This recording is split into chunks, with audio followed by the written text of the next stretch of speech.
Hello साथियों, नमस्कार। स्वागत है आपका आपके अपने यूट्यूब चैनल गुरुकुल पथ में। इस वीडियो में हम मध्य प्रदेश के अतिथि शिक्षकों की भर्ती के संबंध में जो भी नया रूल्स और अपडेट आया है सरकार की ओर से, उसको हम विस्तार से चर्चा करने वाले हैं। पूरा जानकारी इस वीडियो में हम देने वाले हैं, तो बने रहिए एंड तक। इस वीडियो में आपको अच्छी तरीके से पूरी जानकारी मिलेगी। अगर आप चैनल पे नए हैं तो प्लीज़ चैनल को सब्सक्राइब, वीडियो को लाइक एवं शेयर अवश्य करें। तो चलिए शुरू करते हैं अपनी वीडियो को। तो आप सबसे ऊपर देख सकते हैं कि लोक संचालनालय मध्य प्रदेश द्वारा यह जारी किया गया है, जो कि 5/7/2023 के यानी कल की डेट में जारी किया गया है। तो इसमें क्या है, प्रति किसके समस्त संभागीय संयुक्त संचालक लोक संचालनालय, इनको समस्त जिला अधिकारी को, समस्त विकासखंड शिक्षा अधिकारी को, समस्त संकुल प्राचार्य, high school, higher secondary school Madhya Pradesh, इन सबको यह निर्देश जारी किए गए हैं। आगे कह दिए गए विषय में, शैक्षणिक सत्र 2023-24 में विद्यालयों में रिक्त पदों के विरुद्ध अतिथि शिक्षकों की व्यवस्था के संबंध में ये निर्देश जारी किए गए हैं। तो किसके संदर्भ में दिए गए हैं? दिनांक 9/11/2016, दिनांक 7/7/2018 और 2013 और 19 की दिनांक दिए 4/7/2019 के संदर्भ में ये व्यवस्था जो भी नियुक्ति की जाना है, इनके अनुसार नियुक्ति की जाएगी। आगे दिया है कि राज्य शासन के संदर्भित आदेश के अनुसार प्रत्येक शैक्षणिक सत्र में रिक्त पदों के विरुद्ध एसएमसी या एसएमडीसी द्वारा तैयार पैनल से अतिथि शिक्षकों के आमंत्रण की प्रक्रिया की जाती है। मतलब जो एसएमसी या फिर एसएमडीसी के द्वारा पैनल की जो नियुक्तियां तैयार की जाती है, शैक्षणिक सत्र 2023-24 के लिए रिक्त पदों के विरुद्ध अतिथि शिक्षकों के आमंत्रण हेतु नियमानुसार कार्रवाई करें। मतलब इनके अनुसार कार्रवाई करना है। तो सबसे पहले देखते हैं नंबर 1, रिक्तियों का अपडेशन। जो भी रिक्तियां हैं स्कूल में, इनका अपडेशन किस प्रकार से होगा उसके बारे में बताना है। तो सबसे पहला पॉइंट ऊपर दिया, अतिथि शिक्षकों की आवश्यकता निम्नलिखित कारणों से हो सकती है। तो 1.1 देखते हैं, अतिथि नियमित शिक्षक के कार्यरत नहीं होने के फलस्वरूप रिक्त होने के कारण इसका नियुक्ति हो जाएगी। मतलब अगर जो नियमित शिक्षक है, अगर वह कार्यरत नहीं है तो वहाँ पर अतिथि शिक्षक को रख सकते हैं।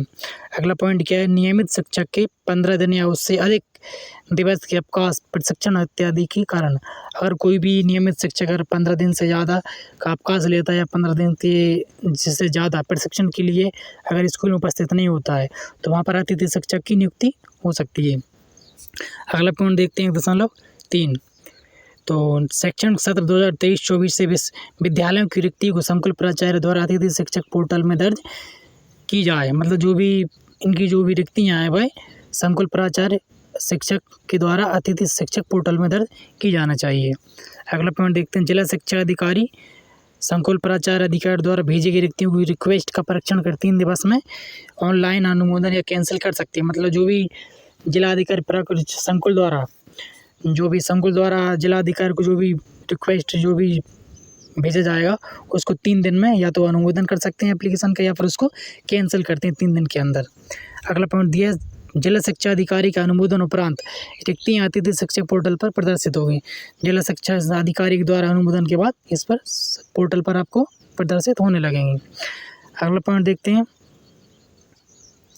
अगला पॉइंट है, अतिथि शिक्षक के कार्यरत नहीं होने के फलस्वरूप रिक्तियाँ दर्ज करने हेतु प्रक्रिया। मतलब अगर कोई नियमित शिक्षक कार्यरत नहीं है तो वहाँ पर किस प्रकार से नियुक्त की जाएगी उस संबंध में आदेश दिए गए हैं। तो एजुकेशन पोर्टल के अनुसार रिक्ति स्वीकृत पद के विरुद्ध कार्यरत नियमित शिक्षक की संख्या घटाने की सीमा के अंदर अतिथि शिक्षक की रिक्ति दर्ज की जा सकेगी। मतलब अगर वहाँ पर अतिथि कोई पहले से नियमित शिक्षक नहीं है तो वहाँ पर अतिथि शिक्षक की रिक्ति दर्शाई जा सकती है। अगला है, नियमित शिक्षक के 15 दिन या उससे अधिक दिवस के अवकाश, प्रशिक्षण इत्यादि कारण निर्धारित अवधि के लिए रिक्त दर्ज कराने की प्रक्रिया किस प्रकार। मतलब अगर वहाँ से कोई भी शिक्षक अगर 15 दिन से ज़्यादा का अवकाश है तो वहाँ पे किस प्रक्रिया द्वारा वहाँ पर रिक्ति दर्शाई जा सकती है उसके बारे में बताया गया है।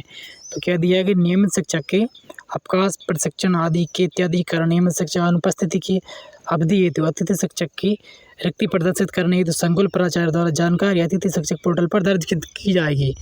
इस हेतु नियमित शिक्षक की यूनिक आईडी दर्ज कर प्रशिक्षण या फिर अवधि अवकाश या आरंभ वापस आने की तिथि सावधानी पूर्वक बिना किसी त्रुटि के अंकित करना पड़ेगी।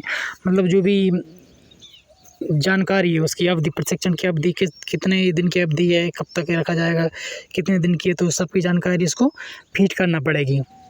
अगला पॉइंट है 1.8 अपडेटेशन में दर्ज की जा रही रिक्तियों के विरुद्ध यह भी अंकित किया जाए कि रिक्ति वाले पद एवं विषय का पैनल विद्यालय में उपलब्ध है अथवा नहीं। मतलब अगर जो भी रिक्तियाँ दर्शाई जा रही हैं उस रिक्ति का जो विद्यालय में खाली है भी या नहीं है उसका पूरी जानकारी देना होगी। अगला दिया है संदर्भ पत्र क्रमांक 3 की कंडिका 3.12 के अनुसार गत वर्ष 30% से कम परीक्षा परिणाम वाले आवेदकों को अतिथि शिक्षक हेतु आमंत्रित नहीं किया जाए।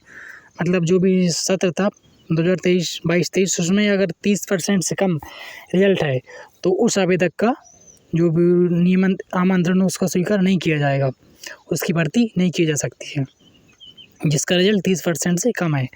अगला देखते हैं रिक्तियों को दर्ज अनुमोदित करते समय अध्यापन व्यवस्था संबंधी संचालनालय के निर्देश क्रमांक 22 दिनांक 4/1/22 को ध्यान में रखा जाए। मतलब जो भी इसके निर्देश हैं 4/1/22 के उसके अनुसार भर्ती की जाएगी। संस्था प्रमुख आमंत्रित अतिथि शिक्षकों को SMDC के अनुमोदन प्रस्ताव को संकुल प्राचार्य को प्रेषित करेंगे। मतलब जो भी अतिथि शिक्षक हैं, जो भी इसके प्राचार्य हैं, SMDC के द्वारा संकुल प्राचार्य को भेजेंगे SMDC के द्वारा। अगला दिया 1.12 शैक्षणिक सत्र 2023-24 से पोर्टल में केवल वर्तमान में माँ हेतु आमंत्रित तिथियाँ प्रदर्शित होंगी। अतः संकुल प्राचार्य कार्यालय संस्था प्रमुख से प्रस्ताव के आधार पर अतिथि शिक्षकों की जानकारी पोर्टल पर उसी माह में ऑनलाइन दर्ज की जाएगी। मतलब जिस माह के लिए रिक्ति है केवल उसी माह के लिए दर्ज की जाएगी। अगले ऐसा नहीं है कि अगर अगस्त में भर्ती की जा रही है तो सितंबर में उसको रिक्ति दर्ज करेंगे, अगस्त में उसको ऑनलाइन दर्ज करेंगे।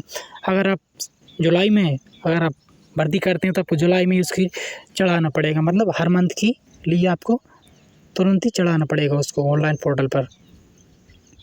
अगले दिया है प्राचार्य संकुल द्वारा आमंत्रित किए गए आवेदक को तत्काल इन्विटेशन सर्टिफिकेट आमंत्रित प्रदान करेंगे। आवेदक की विद्यालय में उपस्थिति उसी आमंत्रण पत्र के आधार पर, मतलब जो इन्विटेशन कार्ड होगा आमंत्रण पर उसी के आधार पर इसकी नियुक्ति की जाएगी। अतिथि शिक्षकों को ऑफलाइन आमंत्रित करना विरुद्ध है। इसकी जिम्मेदारी संस्था प्रमुख प्राचार्य और संकुल प्राचार्य की। मतलब जो आवेदन पूरी तरह से ऑनलाइन आवेदन करना पड़ेगा। अगर आप ऑफलाइन आवेदन करवाते हैं तो यह पूरी तरीके से अवैध होगा। तो इसका विरुद्ध जो भी जिम्मेदार संकुल प्राचार्य और संस्था प्रमुख होंगे तो जो भी ऑनलाइन आवेदन करना पड़ेंगे। अगला दिया संस्था प्रमुख अतिथि शिक्षकों की मासिक उपस्थिति प्रत्येक माह की 2 तारीख तक संकुल प्राचार्य को आवश्यक रूप से प्रस्तुत करेंगे। प्राचार्य संकुल द्वारा अतिथि शिक्षक पोर्टल में मानदेय की 3 दिवस के में जनरेट का प्रतिमाह 7 तारीख तक विकासखंड शिक्षा अधिकारी BU को आहरण पर भेजेंगे।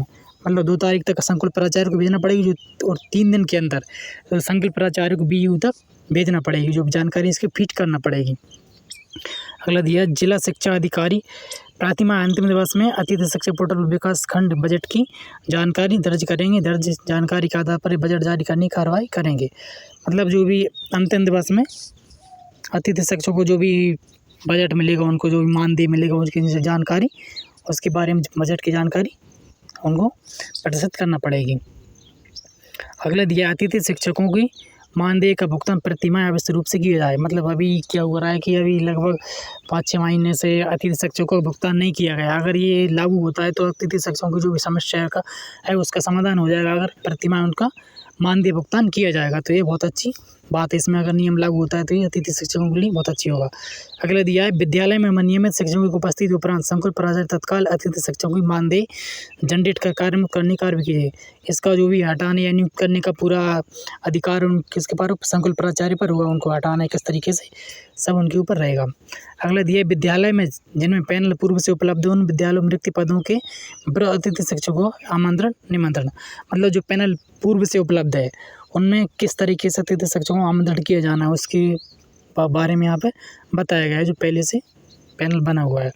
तो 2.1 में देखते हैं विद्यालय में जिनमें रिक्त पद वाले विषय का पैनल पूर्व से उपलब्ध है उन विद्यालयों में अतिथि शिक्षकों में आमंत्रण माननीय उच्च न्यायालय द्वारा जो भी 11/10/2018 को निर्णय के अनुसार कंडिका 7(3) का पालन कीजिए। मतलब इस हिसाब से इनका जो भी पुराने पैनल उनका नियुक्त किया जाना है।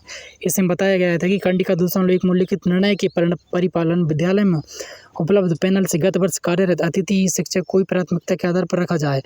मतलब जो भी पहले से अतिथि शिक्षक को उसको प्राथमिकता के आधार पर रखा जाएगा।